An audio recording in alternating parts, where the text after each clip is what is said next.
Hi guys, welcome back to my channel. Here we are with episode 3 of the Battle of the Long-Lasting Foundations. I realized that all I've really been filming are these videos, so I'm going to throw something in here probably next week. Hoping to get some filming done this weekend just because I've been filming a lot in the morning during the week and like editing and like getting it out, and I kind of need to be a little bit more on top of it. So today we have the Dior Diorskin Forever, I want to say Tint something, perfection, perfect makeup ever. It's the forever skin. I don't know. Perfect makeup everlasting wear pore refining effect with sunscreens. This does have SPF 35 and it says shine control. So my skin's a little bit drier. I haven't used this in a while. I have used this before. I actually got it from a friend. The color number that I have here is 020, and I'm not sure, I can't remember if this is going to be too dark or not. Either way, we're looking at the formula and not the color. So I have no qualms working the entire day with a foundation that does not match the rest of my body. Taking one for the team. Taking one for the team. So let's get started. Just like the last two times, we're going to go in with Laura Mercier Radiance Primer. Didn't want to change the primer because I do feel like that could affect the foundation and the longevity of it. I did buy a new primer, but I can't use it because I've already committed to this. So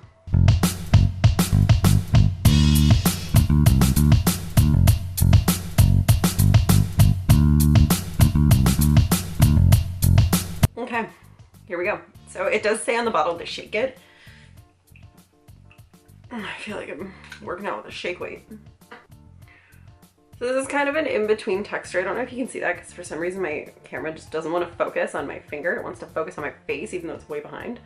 But it's a little bit in between the Sephora and the Shiseido one. Like, it's not as liquidy as the Shiseido one, but it's not as thick and pasty as the Sephora one. So I do believe this is full coverage. I'll look it up, but I'm pretty sure this is full coverage. Again, my number is 020 that I have for color. And we're gonna go in with my jacked up beauty blender here. I really need to wash this again.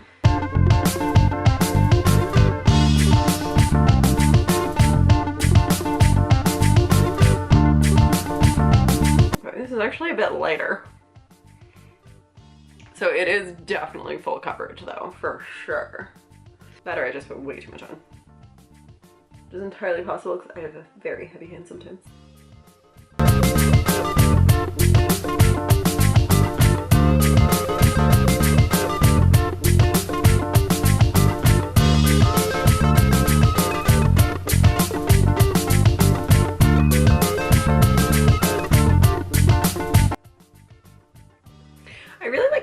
On this, it's not like it's matte necessarily, which it says it has shine control, so you would think that it would be matte, but it's more of just a natural finish, and it's pretty nice. It doesn't really accentuate any of my fine lines or anything like that, and I think Dior, I find, is a little bit of an older demographic, so I feel like they're good for that.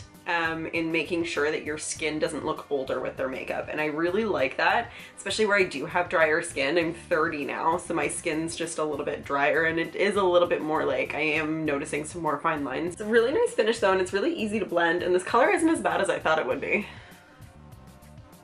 It's just been a while since I've used this one. I don't know why. Okay, so we're gonna go in with concealer. I know I said that I wasn't gonna switch to concealers, but I'm gonna use this. This is the Milk Makeup Flex Concealer. I have the shade Light Medium. The reason that I'm switching is because the Too Faced I really liked. It was very moisturizing. I have like invisible hairs. We have so much, oh my god, so much cat hair all over the place. So the Too Faced was moisturizing and it was good, but it didn't last very long, and I found that it was breaking up under here, and it was kind of, it was like under my eyes. It was, I don't know. I just wasn't a huge fan of the longevity of that one, even though I like the texture and I like that it's moisturizing. But I did just write a review on this on the blog, so I'll link it down below, and then you can see the color difference between this and the Too Faced, as well as the consistency and what it looks like in pictures on my skin. But I am gonna use this. I'm not changing I didn't change the primer though. I did not change the primer. I bought the Becca primer, but I did not change my primer. So I am gonna use this, and it's just under my eyes. So everything else is fine. Whatever. We'll deal with it. We'll deal with it. So here we go. This has a doe foot applicator, which I like.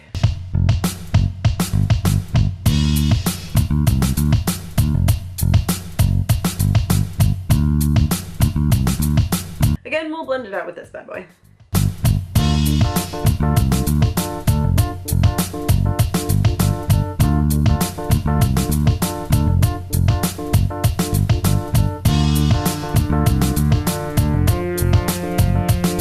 And then, of course, we'll go in and we'll set with the Laura Mercier translucent powder.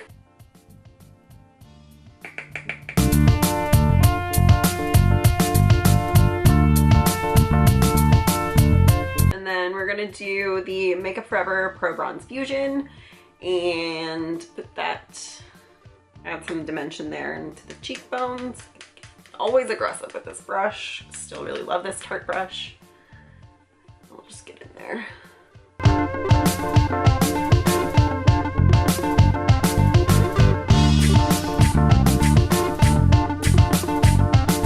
And today we're actually gonna use the Tarte blush from the birthday gift at Sephora, and then this is Party. I think I used this in a recent video, and Party has 3 A's, so I'm not just being a dick. Actually, it's 3 A's. I assume that's how they want you to say it. It's just a little tiny thing. I love Tarte blushes. I think they're amazing. They're great pigmentation, so we're gonna use that with this Real Techniques blush brush, and set that on there.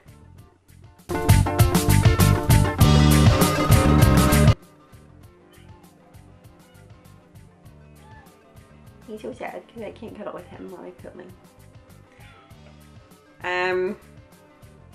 So we're gonna use this. This is the Becca Champagne Pop highlighter. I haven't used this in a while. Decided to go back and use it because it is one of my favorite highlighters, and we're just gonna apply it with the crown brush here. The crown brush is fan brush, and let's get a good glow going.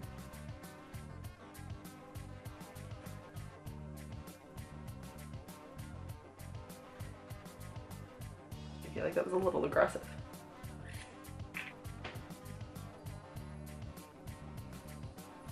I'm just diffusing that with another blush brush. This one's clean, because right now it looks like a line.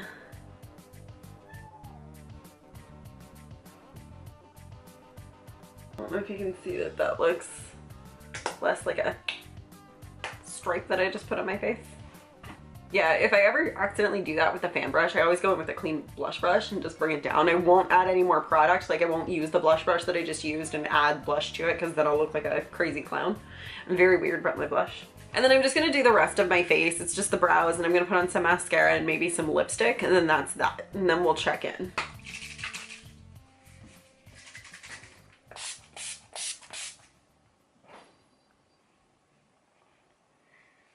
I realized the last time that I filmed and stuff, and when I edited my video, I edited out me using the setting spray, but I did use the setting spray last time. I don't know what's going on with my hair right now. I have an appointment to get my hair trimmed. Part of me wants to like cut it off, but then I know that if I do that, I'll cry. So I need to get it trimmed, but like up here, I've got this weird cowlick. It's doing weird shit. Also, I just put lip plumper on my lips, like in a gloss, and that cinnamon oil really does the trick. This is the finished look. I'm just going to work right now, so it's not as early as last time I filmed. It's 7:30 right now, so I am going to finish getting dressed because I'm actually wearing sweatpants right now, and I should probably not wear those to work, even though I really want to. So I'm gonna leave for work, and then I have some errands to run afterwards, and then I'll check in with you when I get home. And then I really like the way that this foundation finishes on my skin. Like, my skin doesn't feel dry or tight right now, and I kind of went with the shine control or whatever. I was kind of scared that it would. So it's 7:30 right now. I should be home around 5:30, 6 o'clock. and then we can check in. So it is gonna be over 8 hours, so here we go. Hi guys, welcome back. So it's a little bit later than intended. Right now it is, my phone is gonna die, but it's 7:55. I don't know if you can see that because it's like, it's actually legit gonna die. So it is a bit later than intended. Here is the tangly mess, so it is up. Luckily I get my haircut on Friday. And then I'm now just in a t-shirt because it's that kind of day.